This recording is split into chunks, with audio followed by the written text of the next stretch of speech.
Mr. Toastmaster, fellow Toastmasters, and guests. In 1995, I met Mother Teresa in Calcutta, India. And I actually had a one-on-one conversation with her.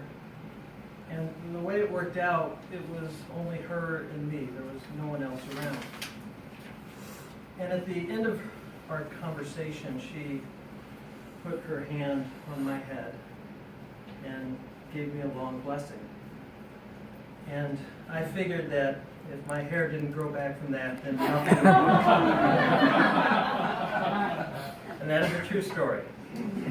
So I'm going to introduce myself by weaving through the places that I have lived. I am from Indiana. I have 2 brothers and 2 sisters who still live in that area. I went to school in Indiana. After graduating from school, I moved to Cincinnati and took a job with General Electric, a big multinational company. I work in accounting and finance and auditing. And my skills are very portable. I can really do them all over the world. And so that is what I did with GE for the next dozen years. I moved around a lot.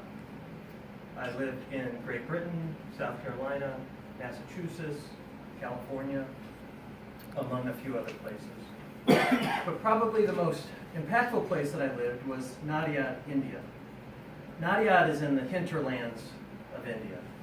It is very poor, very hot, and very dry. And I really learned 2 things being there. Number 1, I had to dig deep to mentally survive the culture shock of such an extreme place. And also, it made me very much appreciate what we have in the United States. From there, I moved back to Louisville, Kentucky. And if you were a local, you would say it with 2 syllables, Louisville. But most people, like myself, say it Louisville. I love Louisville. It's not too big of a city, great restaurants, and there's actually a lot of great hiking and camping in the surrounding area. But by far, the most important thing that I like about Louisville is the fact that I met my wife there. From Louisville, my wife and I, my wife also works at General Electric, moved to Hong Kong, China. And we loved Hong Kong. And when you think about Hong Kong, you think about this really densely packed big city. But that's not exactly the case. The Hong Kong territory is about 5 miles by 6 miles. It's kind of a big square rectangle. And the city itself sits in a relatively small, compact area. And what that means is all around the city is not so populated. It's rolling hills, and it is great for hiking. Something the British did when they owned it is they set up an extensive trail system. My wife and I both love to hike, so we hiked constantly in Hong Kong. The other thing about Hong Kong is that it's centrally located in the Asia Pacific area. So we traveled all over the Asia Pacific area. We both love to travel. From there, we moved to Tokyo, Japan. And so ensued the most miserable 2 years of my life. Japan is a wonderful country. It's very modern. The people are nice.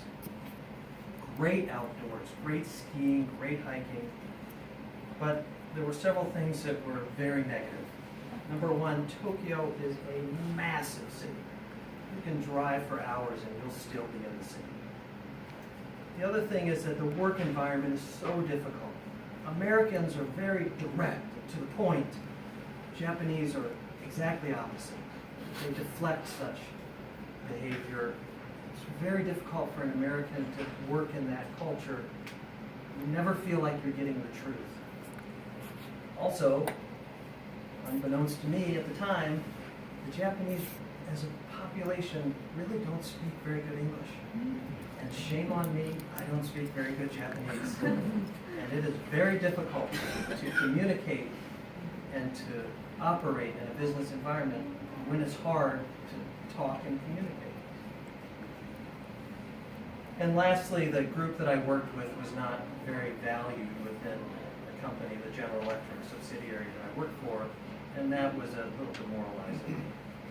So after 2 years, there was much jubilation in my wife and my life to leave. We quit GE, we moved back to the United States, we bought an RV, and we traveled around from national park to national park to national park with the overall intention of finding a place to live. We traveled around the country, we landed in Seattle, of course in the summertime, and we thought, what a wonderful place to live. And I actually, for those of you that may know, I lived in Bothell for 3 months at Lake Pleasant RV Park. We decided this is where we wanted to live. I got a job in Tukwila, my wife got a job in Bothell, and we shortly bought a house in Montlake, just south of the university. And again, shortly thereafter, we started a family. So now I have a 10-year-old May, like the month, little girl, and a 6-year-old Sarah, so 2 little girls. And we really enjoy Seattle. We like the culture, we like the outdoors, we like the weather. We very much like where we live. And after much cajoling by my kids, we added a little puppy a year ago to round out our family.